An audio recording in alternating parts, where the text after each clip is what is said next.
আসসালামু আলাইকুম। চলে আসলাম আবারও নতুন একটি ব্লগ নিয়ে টুনাটুনির সংসার থেকে। আপনারা সবাই কেমন আছেন? আশা করি আল্লাহ তাআলার রহমতে সবাই ভালো আছেন। আমরাও আলহামদুলিল্লাহ আল্লাহর অশেষ মেহেরবানিতে ভালো আছি। আজকের ভিডিওটা একদম আমার মনের মতো। ছোট্ট বেলকনি গুছিয়ে নিলাম আর দুপুরের রান্নায় মিশিয়ে দিলাম এক চিমটি ভালোবাসা। এই ছোট ছোট মুহূর্তগুলোই তো আমার সুখের আসল ঠিকানা। চলুন দেখে নেই কীভাবে সারা দিনের মাঝেই তৈরি করি অসাধারণ শান্তি আর ভালোবাসার গল্প। তার আগে সবার কাছে একটা রিকোয়েস্ট করে নিচ্ছি, যারা যারা আমার ভিডিওটি ক্লিক করেছেন প্লিজ একটা লাইক দিয়ে পুরো ভিডিওটা কন্টিনিউ করবেন, কারণ আপনাদের ছোট্ট একটা লাইক আমার জন্য খুবই গুরুত্বপূর্ণ। আপনারই মতো অনেকের কাছে আমার ভিডিওটি পৌঁছে দিতে সাহায্য করবে, সেই সাথে নতুন দিনে নতুন আরেকটি ভিডিও মেক করা উৎস জাগিয়ে তুলবে। তাই বুঝতেই পারতেছেন আপনাদের ছোট্ট একটা লাইক আমার জন্য কতটা মূল্যবান। তাই প্লিজ সবাই একটা করে লাইক দিয়ে পুরো ভিডিওটা কন্টিনিউ করবেন। আশা করছি আজকের ভিডিওটা আপনাদের কাছে ভালো লাগবে। আজকের ভিডিওটি শুরু করেছি সকালের নাস্তা খাওয়ার পর থেকেই। যেহেতু আজকে অনেক কাজে গুছিয়ে নিব, তবে সব কিছু আপনাদের মাঝে শেয়ার করব না। কিছু কিছু কাজ শেয়ার করব আর কিছু কিছু করব না, যার কারণে সকালে ঝটপট সকালে নাস্তাটা বানিয়ে খেয়ে নিয়েছিলাম, সেগুলো আর আপনাদের মাঝে শেয়ার করি নাই। এবার চলে এসেছি বেলকনিটা পরিষ্কার করে নেওয়ার জন্য। যেহেতু বাসায় অনেক দিনের মেহমান ছিল, বেলকনিটা কিন্তু বেশ এলোমেলো হয়ে গিয়েছিল আর দেখলাম অনেকটা ময়লাও পড়ে গেছিল। আমার ননদের ছেলে ছিল এখানে, অনেকটা খেলা করতো, অনেকটাই ধুলামারি পড়েছিল। তাই ভাবলাম আজকে যেহেতু হাতে সময় আছে পুরো বেলকনিটা একটু ডিপ ক্লিন করে ফেলি। তাই প্রথমেই বেলকনির যে ঘাস কার্পেটটা ছিল সেটা কিন্তু আমি একটা ভেজা কাপড় দিয়ে ভালো করে মুছে নিয়েছিলাম। ভালো করে মুছে দেখলাম অনেকটা রোদ আছে, একটু ছাদে দিয়ে আসি। তাই ছাদে গিয়ে বেলকনির ঘাস কার্পেটটা রোদে দিয়ে এসেছি। যেহেতু অনেকটা রোদ সুন্দর মতো শুকিয়ে যাবে, পরে কিন্তু আমি ঘাস কার্পেটটা ভালো করে ঝেড়ে নিয়ে চলে আসব। তার আগে ভাবলাম এই টুকিটাকি কাজগুলো করে নিই। যেহেতু ঘাস কার্পেটটা ছাদে দিয়ে এসেছি, এই সুযোগে পুরো বেলকনিটাই ভালো করে ডিপ ক্লিন করে নিব। প্রথমে একটা ঝাড়ু দিয়ে ময়লাগুলো ঝেড়ে নিয়েছি। আপনারা খেয়াল করলেই বুঝেছেন বেলকনিতে কিন্তু অনেকটা ময়লা পড়েছিল। সবগুলো ময়লা পরিষ্কার করে এবার পুরো বেলকনিটা ভালো করে হাত দিয়ে মুছে নিব। আজকে বেলকনিটা একদম হাত দিয়ে ভালো করে মুছে নিব, যাতে একটুকুও ময়লা না থাকে। যেহেতু অনেকদিন পরে বেলকনিটা ডিপ ক্লিন করছি, তাই একটু ভালো করেই করে নিচ্ছি। দরজার কোনায়ও দেখলাম অনেকটা ময়লা জমে গেছে, দরজাটা সরিয়ে একটু ভালো করে মুছে নিয়েছি। তারপরে যেহেতু গেস্ট রুমের সাথে বেলকনি, গেস্ট রুমটা একটু পরিষ্কার করে নিব।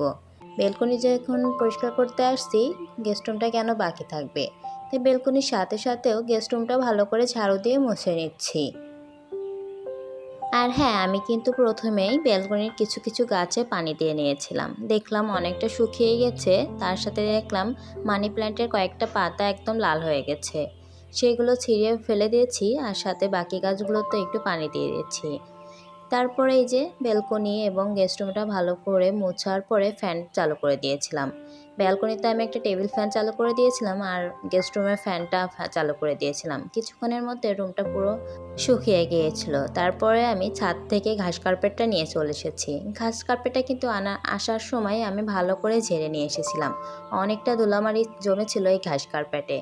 যাই হোক, এবার ঘাস কার্পেটটা ঠিক জায়গা মতো পেরে নিয়েছি। তারপরে এই যে দেখতেছেন বসার যে বেঞ্চটা ছিল সেটাও ভালো করে মুছে নিয়েছিলাম। আর যে বসার বেঞ্চের উপর যে তাওয়ালে এবং কুশন বালিশের কভারগুলো ছিল সবগুলো কিন্তু আমি পরিষ্কার করে দিয়েছিলাম। ওই যে বললাম প্রথমেই কিছু কিছু কাজ আপনাদের মাঝে শেয়ার করবো আর কিছু কিছু করব না। যেমন এইগুলোই আমি ঘুম থেকে ওঠার পরেই কিন্তু পরিষ্কার করে ছাদে দিয়ে এসেছিলাম। এগুলো একদম শুকিয়ে গেছে, এবার এখন সবগুলো গুছিয়ে রেখে দিব। প্রথমেই বেঞ্চের ওপর যে তাওয়ালটা সেটি সুন্দর করে বিছিয়ে নিয়েছি। এবার কুশন বালিশের কভারগুলো লাগিয়ে নিব। কুশন বালিশের কভার দুইটা ভালো করে লাগিয়ে একটু হাত দিয়ে চেপে চেপে সুন্দর করে নিয়ে নেব। তারপর বালিশগুলো একটু সাজিয়ে রেখে দিব। বেলকনিটা অনেকদিন পরে আজ ডিপ ক্লিন করে অনেকটা ভালো লাগছিল। তারপরে এই যে বাকি যে গাছগুলো ছিল সেই গাছগুলো পানি দিব। প্রথমে দেখেছেন আমি কয়েকটা গাছে পানি দিয়েছি, এগুলো কিন্তু পানি দেওয়া হয় নাই। এবার বেলকনিটা পরিষ্কার করে এই বাকি গাছগুলোতে পানি দিয়ে দিব। তার সাথে আপনাদের গাছগুলো একটু দেখিয়ে দিচ্ছিলাম। এই যে এই গাছটা কিন্তু একদম একটা পাতা ভেঙে গেছে, সেটা কিন্তু আমি কোনো রকম লাগিয়ে রেখেছি, জানি না গাছটা বাঁচবে কিনা। তার সাথে একটা পর্তুলিকা ফুল গাছ ছিল, সেটাও কিন্তু পানি দিয়ে নিয়েছি। এই পর্তুলিকা ফুল গাছটা কিন্তু আমি গতকালকেই লাগিয়েছিলাম, তবে মাশাআল্লাহ আজকেই কিন্তু সুন্দর ফুল ফুটেছিল। তবে ক্যামেরায় ফুলগুলো বোঝা যাচ্ছিল না, কারণ ফুলগুলো ছিল একদমই ছোট ছোট। কাছ থেকে দেখলে হয়তো বুঝতে পারবেন। যাই হোক, বেলকনিটা গুছিয়ে একটু রেস্ট নিয়ে তারপরে দুপুরে রান্নার আয়োজনে চলে এসেছিলাম। আজকে কিন্তু দুপুরে রান্নাটা কিন্তু অনেকটাই অফ ক্যামেরাতে করে নিয়েছি। প্রথমে রান্নাঘরে এসে সব কাজ গুছিয়ে নিয়েছিলাম, সেগুলো আর আপনাদের মাঝে শেয়ার করা হয় না। এদিকে কিন্তু এক চুলায় আমি গরুর মাংস বসিয়ে দিয়েছি, অন্য চুলায় আমডাল বসিয়ে দিয়েছি। আমডালটা কিন্তু আমার অলরেডি হয়ে গেছে, আমি বাগার দিয়ে নিয়েছি। একটু বলক আসলে আমি আমডালটা নামিয়ে নিব। তার সাথে গরুর মাংসটা কিন্তু আমি কষাচ্ছিলাম, আলু দিয়ে একটু ভালো করে কষিয়ে নিচ্ছিলাম। পাশের চুলায় একটু আগের দিনের মাংস ছিল, সেটাও আমি একটু গরম করে রেখে দিব। এদিকে কিন্তু আমার গরুর মাংসটা কষানো হয়ে গেছে, এবার পরিমাণ মতো আমি ঝোলের পানি দিয়ে দিব। যেহেতু হাজব্যান্ড বলেছিল আজকে গরুর মাংসটা একদম নরম নরম করবে, তাই একটু বেশি করে কষিয়ে নিয়েছিলাম। এবার পরিমাণ মতো ঝোলের পানি দিয়ে একটু নেড়ে আবার ঢাকনা দিয়ে ঢেকে দিব। এই কাঁচা আমের সিজনে কিন্তু আম ডাল খেতে আমার অনেক ভালো লাগে, তাই আমি মাঝে মধ্যে আম ডাল কিন্তু বানিয়ে খেয়ে নিই। যাই হোক, এদিকে গরুর মাংসটা হচ্ছিল, তার পাশাপাশি হাজব্যান্ড বলল 1 কাপ চা খাবে। আজকে যেহেতু বাসায় হাজব্যান্ড আছে, সে বাসায় বসে পড়াশোনা করছিল, তাই বলল 1 কাপ চা বানিয়ে দাও। তাই রান্নার পাশাপাশি ওর জন্য 1 কাপ চা বানিয়ে নিলাম। এখানে কিন্তু চাটা আমার হয়ে গেছে, এবার চাটা ঢেলে তাকে দিয়ে দিব।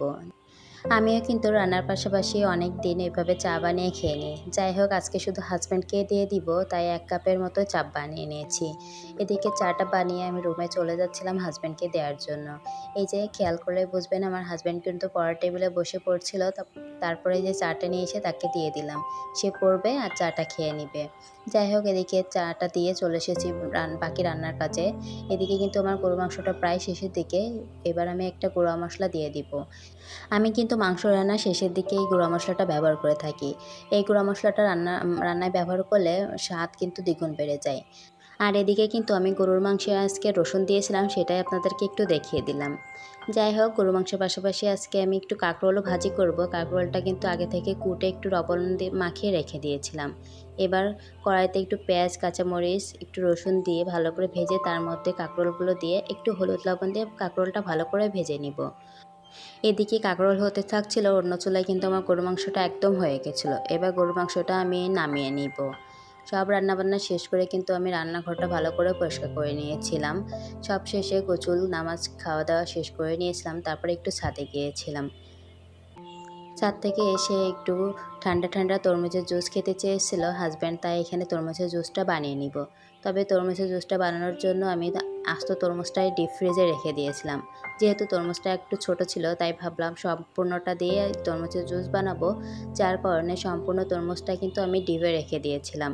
এইভাবে তরমুজটা যদি ডিপ করে তরমুজটা বানানো হয় তাহলে কিন্তু খেতে বেশ মজা লাগে। যাই হোক, এদিকে কিন্তু আমি সবগুলো তরমুজই কেটে নিব।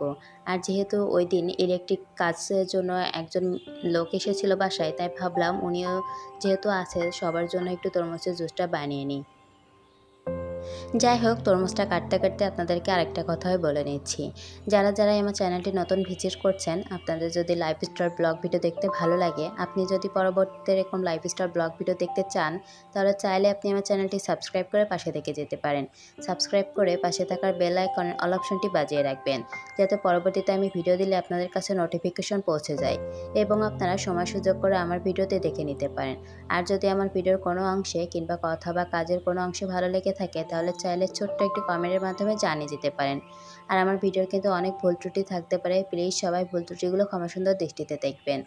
আর যদি আমার ভিডিওটি খুব বেশি ভালো লেগে থাকে, তাহলে চাইলে ফ্রেন্ডস আর ফ্যামিলির মাঝে শেয়ার করে দিতে পারেন। আর আপনি যদি তা অলরেডি করে থাকেন, তাহলে আপনাকে জানাই অসংখ্য অসংখ্য ধন্যবাদ। যাই হোক, এদিকে কিন্তু আমি তরমুজটা কেটে ব্লেন্ডারে সব কিছু নিয়ে জুসটা বানিয়ে নিয়েছিলাম। যাই হোক, আজকে কিন্তু কোনো মিষ্টি আপুদের কমেন্ট পড়তে পারলাম না, কারণ ওই যে আমার কিন্তু একটাই ফোন, যার কারণে প্রতিদিন কিন্তু কমেন্ট করা সম্ভব না। তবে যদি কোনো আপু চাও যে আমি তোমাদের কমেন্ট পড়ি, তাহলে কমেন্ট করে জানিয়ে দিতে পারো, তাহলে আমি পরবর্তী ভিডিওতে তোমাদের নামগুলো নিব। যাই হোক, এদিকে কিন্তু আমার তরমুজগুলো হয়ে গেছে, এবার সবাইকে দিয়ে দিব। এই তরমুজের জুসটা খেতে কিন্তু অনেক মজা লাগে। সবশেষে একটু বিকেলের দিকে ছাদে গিয়েছিলাম। বিকেলের দিকে কিন্তু অনেকটা পরিমাণ মেঘ হয়েছিল, তার সাথে বৃষ্টিও শুরু হয়ে গেছিলো। এই পরিবেশটা এত ভালো লাগছিল, তাই আপনাদের মাঝে শেয়ার না করে পারলাম না। চারপাশে অনেকটা মেঘ হয়ে কালো হয়ে আসছিল, তার সাথে ঝিরিঝিরি বৃষ্টিও শুরু হয়ে গেছিলো।